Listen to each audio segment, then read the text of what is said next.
Morning, all. All right, so we got 10 games tonight in the National Hockey League. You can see Cinnabon there, so just chilling.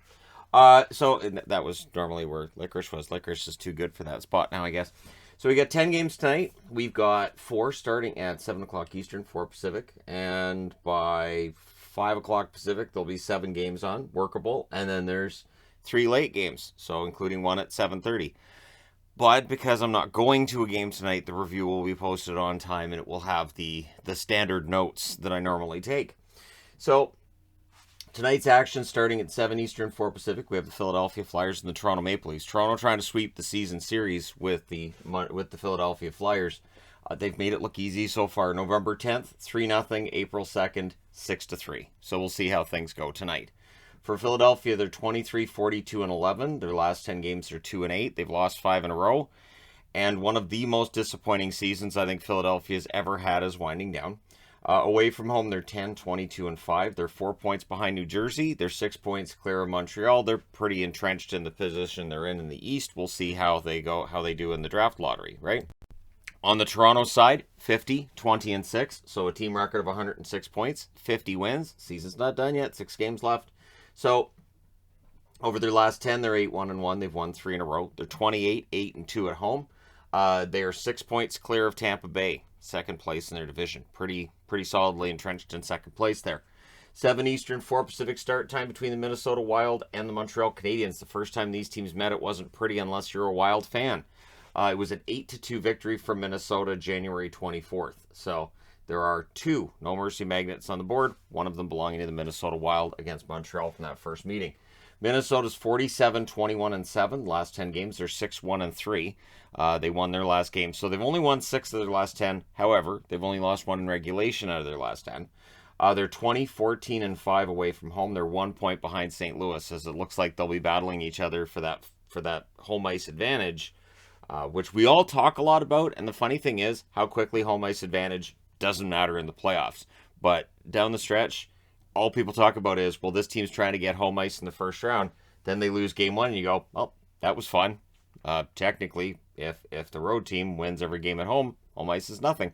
So Montreal, 20, 45, and 11. The last 10 games, they're 2 and 8. They've lost 5 in a row as Montreal starts to resume their skid here.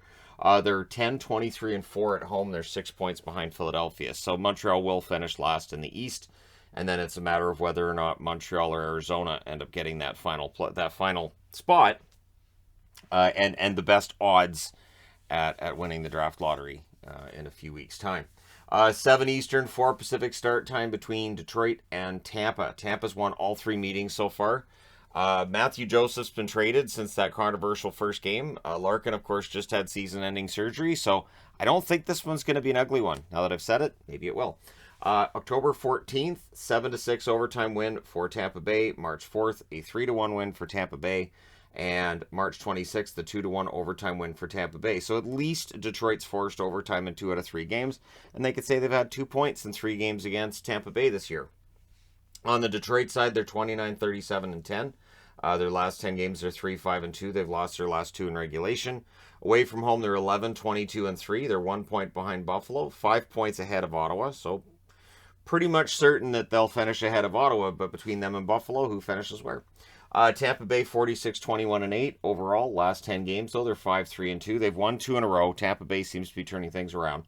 At home, they're 24, 7, and 6. They're 3 points clear of Boston. So, again, a victory by Tampa tonight, which is highly likely, I would think, against Detroit, combined with Boston losing in St. Louis, and we can start, getting ready for that Tampa Bay-Toronto matchup. And it's not like Boston losing in St. Louis would surprise people that much. I say that as a Bruins fan. 7 Eastern, 4 Pacific start time between Winnipeg and the New York Rangers. The Rangers won the first meeting in Winnipeg on March 6th, 4-1.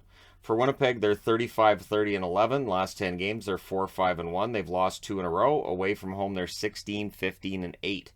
They are 10 points out of the playoffs. So it's not happening this year, but Winnipeg still has a pretty good roster. I don't know what you necessarily change. We'll take a look at that when the season's over and I start looking over teams that missed the playoffs. The New York Rangers, 49, 21, and 6. Last 10 games, they're 7, 2, and 1. They've won 2 in a row. At home, they're 25, 8, and 4.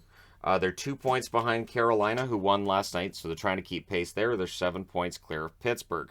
So at least second place is in the offing for them, but if they can finish first, I think they'll be quite happy with that. And again, for Winnipeg, it feels like they're done. So 7:30 Eastern, 4:30 Pacific start time between the Florida Panthers and the New York Islanders. Florida's won both meetings, making it look easy. October 16th, 5-1. November 16th, 6-1. That's the No Mercy Magnet because of 5-goal difference in that game. Florida, 54-15-6 record. Their last 10 games, pretty easy. 10 wins. They're going for 11. The team's record is 12. Away from home, they're 22-9-6. They're 8 points clear of Toronto. On the Islanders side, they're 35-31-9. Last 10 games, they're 6-4. They lost their last game. At home, they are 19-13-4. So at least at home, they've got a good record now. So at least, the Islanders have that. They're 3 points clear of Columbus. And again, if you want to talk about next season and what might happen, I wouldn't blame you as an Islanders fan. For this year, it's done. 8 Eastern, 5 Pacific start time between Calgary and the Nashville Predators. They've only met once, so they've got another meeting after this one. Nashville wins the first meeting on November 2nd, 3-2 in overtime. The third and final meeting will be April 26th. For Calgary, they're 47-20-9. Last 10 games, they're 7-2-1. They've won 2 in a row. Away from home, they're 24-11-2. They're 9 points clear of Edmonton. So pretty solidly in first place. It would be an absolute meltdown and an amazing run by Edmonton for that to change. For Nashville, they're 43-28-5. Last 10 games, they're 5-4-1. They lost their last game. At home, they're 24-14-0. They're tied with Dallas, who, of course, lost last night in Vancouver. They're 4 points clear of the Vegas Golden Knights, who are off tonight, so they can put some separation between themselves and both Dallas and any team below the playoff line. 8 p.m. Eastern, 5 p.m. Pacific start time between Boston and St. Louis. April 12th, St. Louis won 4-2 in Boston. I think that score kind of flatters Boston a little bit. Boston's 46-24-5 overall. Last 10 games, they're 5-5. They did win their last game. We'll see if that carries over. Away from home, they're 23-11-3. 3 points behind the Tampa Bay Lightning. And with Washington's win last night over Colorado, they're now only 1 point clear of Washington, and the horrific idea and thought of having to play Florida in the first round, which, yeah, that's one interesting thing with this is. So, I was thinking about this last night. Boston and Florida, during the game, of course, that I'm watching in person, is that Boston, the one time that Florida actually gets out of the first round and does something in the playoffs, they played Boston. So, there's some reason to think that if it's Florida-Boston, if you're a Panthers fan, that's a reason to get excited. On the St. Louis side, they're 46-20-10. Last 10 games, they're 9-0-1. They've won 9 in a row, including the win over Boston. At home, they're 26-9-4. They're 1 point clear of the Minnesota Wild. So they want to widen that gap. They'll be cheering for Montreal tonight, and we'll see how things go for St. Louis. 10 Eastern, 7 Pacific start time between Vancouver and Ottawa. And despite many calls for this, I'm sorry, I'm not going to this game tonight. My phone asked me if I wanted to get tickets on the way home. Ads are loading up of Ottawa, Vancouver. You can still get tickets. I'm like, no, it's 10 games tonight. If I have to do more reviews like that, and yeah, I'll die. December 1st, Vancouver wins. I need sleep. Vancouver wins 6-2 on December 1st in Ottawa. Ottawa's coming in tonight, coming off of a loss in Seattle. We'll see how things go. For Ottawa, they're 28-41-7. Over their last 10, they're 5-4-1. They lost their last game. Away from home, 15-20-3.